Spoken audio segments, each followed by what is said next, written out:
Okay, so it's all stitched together. So we have our back midriff stitched to our back.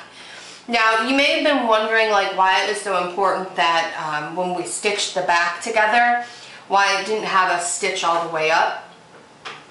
Because this is on, this has a curve, it would be too much pressure on the stitching to try and make a curve, so it's left open so it can make that curve really easily. But you'll see on the edges, on the ends here, we do have a little bit of that puckering.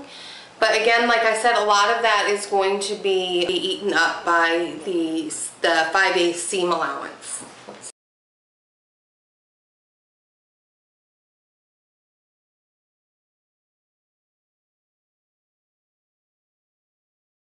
Okay, so I've gone ahead and stitched the front to the back section with the sleeves attached. So it's starting to really come together. Look at that, looking like the top of a dress. Now before we press open the seam, it wants us to clip the back neck seam. Basically it wants us to take the seam and cut little V's out of it. Obviously we don't want to cut through the seam that we just stitched. Such would be bad times. So I'm going to keep cutting those V's till I reach that point where we started stitching the sleeve in. So that's what I did there. On the neck seam was I clipped the back neck seam. So again, when that opens, if you open that up on your hand, it shouldn't feel like a lot of material in there, and that's the main thing with clipping seams is clipping seams like that is it reduces the bulk and it also helps with the curve of the fabric. So now I'm going to press the seams and I'll probably be back in a little while. Okay, so there it is on the mannequin so far. It looks cute. The skirt is just pinned on there though. And then there's the top. And then here's the back of it. Obviously I haven't done the skirt yet, but yeah, it's turning out really, really well, I think. Remember way back in the beginning that I said, oh, it's really nice that this dress was self-lined? It is. It's very nice. But you know what that means? I have to just repeat everything I've just done with the top, because that whole top section is going to be lined. So now the instructions say, prepare and stitch lining sections together in the same manner as the bodice. So it's good practice, right? And it'll look really nice when it's done. So I'll see you guys again when we're ready to put the lining and the bodice together. So what we've got now is both of our lining and the outer portion of the bodice of our dress done.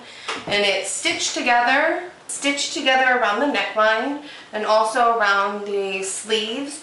The thing that I found was really confusing about this though is it just said to like stitch the sleeves. You know, technically this piece right here was titled the sleeve, but the sleeve actually goes from here all the way to the end of the back. That is actually our sleeve, because that is our armhole.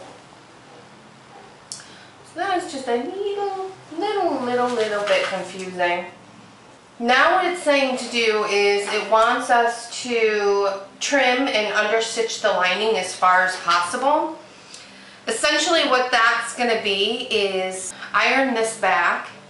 This gets trimmed because this is the lining side, and then we're going to stitch that to the other side of the bodice so it doesn't move or shift. This was not very clear, very obvious in the instructions, so I just wanted to go over it real quick, and that is understitching. What the instructions say is to trim and understitch the lining as far as possible. So what I did is I started here on the sleeve. I'm just going to do we're going to do the sleeves and the neckline. It's not, I mean honestly it's not even really clear about that, so I'm just going to imagine that that is what they're needing. So, but to do that, what I did was I went into the seam of our sleeve here and I trimmed, as you can see right here, I trimmed the edge really close on the lining side, and it's really easy to tell which is the lining side. That's going to be the side that we've ironed up the 5/8 inch at the bottom.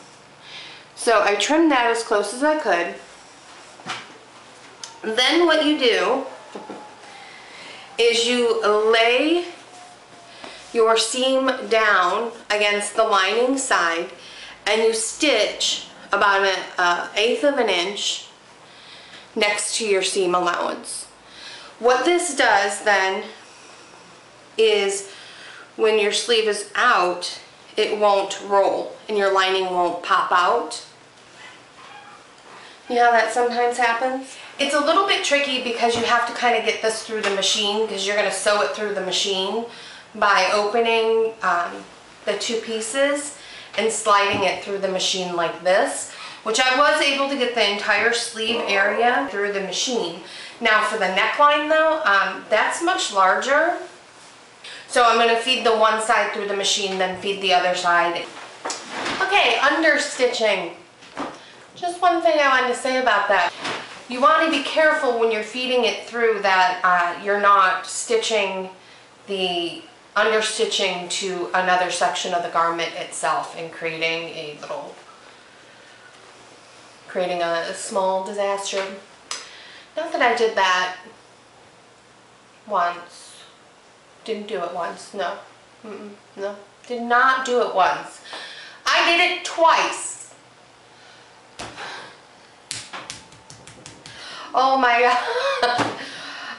So luckily I caught it pretty quick and I just had to rip a couple stitches, so it all worked out. But if you don't catch it soon enough, that could quickly become something very upsetting. So be very careful of that as you're feeding it through. I mean, I thought I was being very conscious of it, and obviously not conscious enough. You know, and for that reason, I know that understitching can be a bit frustrating, but it really pays off. And let me show you. As you see, our dress is lined with our fabric. So to prevent, you know how sometimes you have those dresses where the lining kind of rolls up outside of it? This one won't, because we've stitched it, which is that extra little stitch there inside, which, as you can see, you don't see on the outside. But again, we can see it right in here, and that keeps it from rolling. So as annoying as that can get sometimes, it's a great step. So we did it here on the neckline, and we did it here on the shoulder as well, all the way down the back. So none of this will roll. So that's it for today's So Vintage. As always, to show your support of A Vintage Vanity and the So Vintage series, go ahead and click the thumbs up. It's a quick way to let me know you like what's going on here. Also, if you haven't already, please feel free to subscribe, and that will let you know when new videos are posted here on my channel. And I love hearing from you guys, so please let me know thoughts, comments, suggestions, opinions, all in the comment section below. And I will see you guys soon. Bye.